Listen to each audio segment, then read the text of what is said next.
ішінде дәстүрді жалғастырған татулық белгісімен жағалай малдас құрған.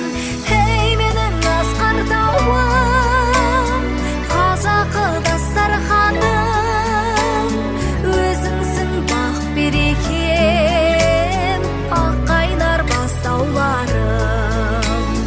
Ей менің асқар тауым, қазақы дастарханым, өзіңсің бақ берекем, ақ қайнар бастауларым. Анаға ақ пейілмен иілсе келін балаң, ықылас ізет еткен сыйластық елін тап